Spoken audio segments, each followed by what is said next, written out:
lakukan pembukaan dan terdapat telur yang begitu saya lakukan usia perkawinan ini dan tiba dengan perkawinan yang sudah waktunya memang produksi ya. Kita lihat.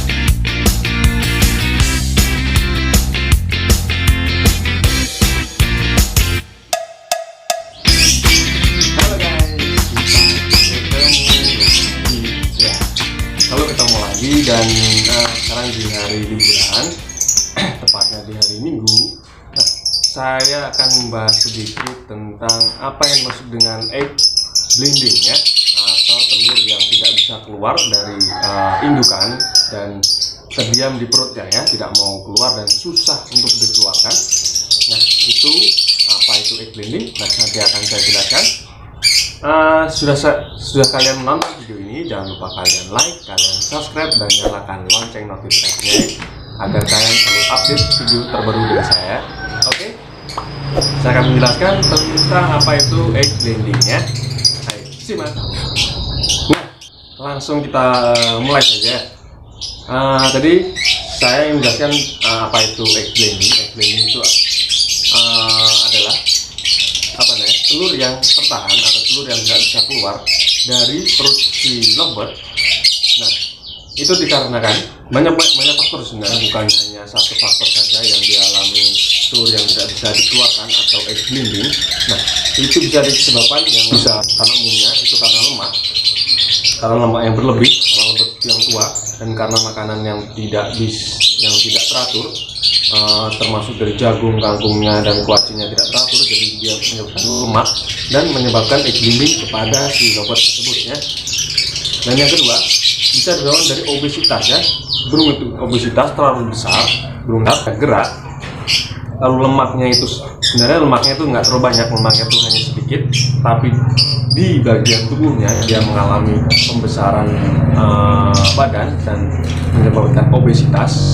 Bisa dimasukkan juga dengan berlemak, dan berlemaknya tidak hanya terpusat pada perutnya ya, tidak pusat pada perutnya dan menyeluruh dari badannya juga. Nah, itu bisa bukan egg blending atau telur yang tidak bisa keluar dari perut si betinanya ya, yang sudah diproduksi oleh si jantannya. Nah, yang ketiga itu bisa dari perkawinan yang terlalu muda. Melakukan perkawinan terlalu muda, misalkan di 4 bulan itu saja juga sudah bisa birahi dan mencoba untuk kawin. Nah, di usia itu di 4 bulan ataupun 4 bulan setengah dia sudah mengalami perkawinan, lalu dia mengalami yang namanya mendapatkan birahi untuk menjadikan si lovebird di dalam perutnya itu pertumbuhan si telur ya, telur merangsang oleh si jantan, dan dari produksinya dari sperma si jantan terproduksi dan mengalami pembentukan telur pada si betinanya ya pada usia 4 bulan. Biasanya kalau usia 4 bulan atau 4 bulan setengah itu dia tidak akan mengeluarkan si telurnya, tapi dia akan menunda si telurnya sampai benar-benar dia mendapatkan birahi yang sempurna. Lalu di usia 7 bulan atau 7 bulan kurang dia akan mengalami pembentukan telur yang sudah membesar. Nah, dari situ setelah dia usia matang, dia mendapat birahi yang matang, dia dikawin dengan si jantan, lalu dia akan menyempurnakan tingkat birahinya dan akan mengeluarkan telurnya ya. Biasanya akan mengeluarkan telurnya. Nah, di dalam telurnya masih ada telur yang tertunda ya, tidak bisa keluar. Nah, yang telur yang waktu usia muda itu sudah mulai membesar dan akan dikeluarkan dulu pada usia 7 bulan ataupun 8 bulan setelah dia mendapatkan waktu produksinya yang tepat ya buat si lovebird-nya. Nah, usia di situ dia akan mengalami, tapi tidak akan mengalami penetasan ya. Bisa mengalami penetasan itu tergantung dari keberuntungan lovebird dan cara kalian perawatannya ya. Nah, di usia muda itu bisa menyebabkan dan ya jarang dialami oleh peternak. Kalau sebenarnya yang disebabkan oleh egg blending atau telur yang bisa keluar itu karena perkawinan terlalu muda ya. Perkawinan terlalu muda dan telur itu tertunda di dalamnya dan mengendap ya. Kalau mengendap sih bukan istilah mengendap sih. Belum waktunya dia mengeluarkan telur, tapi telurnya sudah terbentuk di dalam perutnya ya. Nah, ini kalau kalian mau mengeksperimen atau membelah itu pasti di dalamnya terdapat telurnya yang masih belum terlalu keras ya. Nanti waktu usia mapan, jika telur itu sudah mulai mengeras dan membentuk dan dibuahi lagi oleh si jantannya, dia akan membesar. Nah, dari membesar itu dia akan menjadi malas buat dia hanya mau dikawin, tapi dia tidak mau mengeluarkan si telurnya ya, dan dia akan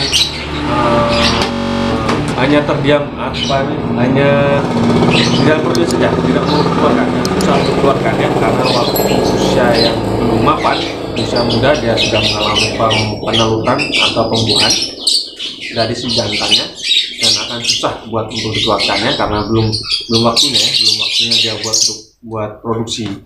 Jadi meskipun dia mau di usia 7 bulan, 18, 19, nah pasti nanti ada kemacetan ya di usia mapannya di sekitar 1 tahun ke atas. Nah itu sebenarnya bukan dari gagal produksi ya, ataupun dia tidak mau menelur lagi, tapi terjadi penghambatan dan tidak mau dikeluarkannya si telur ya, sehingga di dalamnya itu ada telurnya dan tidak bisa untuk dikeluarkan. Jadi kalian kalau yang belum terlalu paham itu pasti akan mengira itu produksi gagal atau tidak mau produksi lagi. Bahan yang waktu produksi pertama misalkan kalian dapatkan di usia 8 bulan itu kalian mendapatkan produksi lancar ya, mau menelur dan mau menetas. Nah ini kalian tuh di dalamnya si betinanya tuh di lobotnya mengalami telur yang belum keluar semua dan dia tidak mau mengeluarkan semua isi perutnya. Pasti di dalamnya itu hanya meninggalkan satu telur saja ya, telur satu yang agak susah dikeluarkan dan tidak mau mengikuti yang lain. Kalau yang lain tuh masih mau dikeluarkan dan pasti hanya satu telur ataupun 2 telur, yang tapi satu telurnya tidak sempurna dan satu telurnya sudah besar ya, itu biasanya terhambat dan tidak mau keluar, tidak sering keluar ya. Nah itu akan menjadi kemacetan waktu di usia mapan sekitar 1 tahun ke atas. Nah kadang-kadang tuh si lobotnya tidak mau bertelur lagi ya, tapi kalau kalian pegang itu keras. Nah jadi kalau beberapa saat waktu dia sudah tidak mengalami birahi, nah perutnya itu akan agak empuk sedikit tapi agak keras. Nah ya, nah itu perutnya agak keras karena dia tertunda ya, ini bukan karena si produk lobot itu gagal, tapi karena ada penghambatan dari telurnya yang kalian kawinan itu terlalu muda ya. Ya, sebenarnya kalau perkawinan terlalu muda itu juga tidak bagus. Itu bisa membuat kondisi si lobot nanti pada waktu nantinya akan menjadi telurnya terhambat ya, atau disebut dengan egg blending ya. Egg blending itu banyak faktornya, bisa disebabkan dari lemak, dia berlemak di usia waktu sudah mulai dewasa sekitar 2 tahun 3 tahun, dia mengandung lemak yang berlebih, dan itu bisa menyebabkan egg blending atau telur yang tidak bisa keluar dari perut si betina, dan dari obesitas yang berlebih ya, dari badan yang terlalu besar lalu dia bertelur dan dibuahi dan tidak bisa mengalami yang atau disebut dengan egg blending, dan tidak bisa mengeluarkan telur yang ada di dalam perut si induknya. Dan yang terakhir dari usia perkawinan yang terlalu muda ya, terlalu muda dan tidak bagus buat proses pembuahan atau produksi si lobot itu. Nah ya itu saja dari saya. Kalau kalian kurang mengerti silahkan kalian komentar, dan itu menjelaskan. Dan itu ada posisi telur yang tidak mau keluar dari perut induknya atau telur yang tidak bisa keluar dari induknya ya, menjadi telur yang telur yang ada di dalam perutnya terus menerus dan tidak mau dikeluarkan. Bisa dikeluarkan tapi hanya telur yang beberapa atau telur yang muda ya, telur yang muda, tapi telur yang tua yang sudah dihasilkan dari indukan muda tadi dia terhambat di dalamnya ya.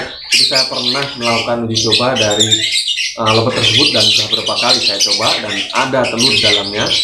Ini saya mau buat rekaman tentang pembedahan si lobot, tapi saya tidak mau dan saya tidak boleh ya, tidak boleh dipublikasikan karena itu cukup menyeramkan ya, cukup menyeramkan, dan saya juga tidak mau nanti banyak yang tidak suka ataupun suka ya. Sebenarnya itu juga termasuk pengalaman saya pribadi. Saya lakukan pembedahan dan terdapat telur yang begitu. Saya lakukan usia perkawinan dini dan saya coba dengan perkawinan yang sudah waktunya memang produksi ya. Itu saja 3 faktor dari egg blending atau disebut dengan egg blending. telur yang tidak bisa keluar dari tubuh si induknya ya, telur yang gagal buat keluar dan ya di dalamnya dan menjadi perutnya besar ya. Nah, nanti akan saya buatkan lagi tentang perbedaan lemak, burung berlemak dan egg bending ya di video saya selanjutnya. Nah, kalian simak dulu ini yang dimaksud egg bending dan itu saja faktor-faktor penyebabnya. Ada 3 faktor: lemak, obesitas, dan perkawinan usia dini ya. Nah, jika sudah menonton video ini, jangan lupa kalian like, kalian subscribe, dan nyalakan lonceng notifikasinya agar kalian update video terbaru dari saya. Dengan saya mengikuti video tampil ya. Semoga nanti bisa lanjutin generasi robot-robot yang baru, yang warna-warna yang baru, mutasi-mutasi yang lebih keren lagi. Oke, sampai jumpa, sampai ketemu lagi, dadah.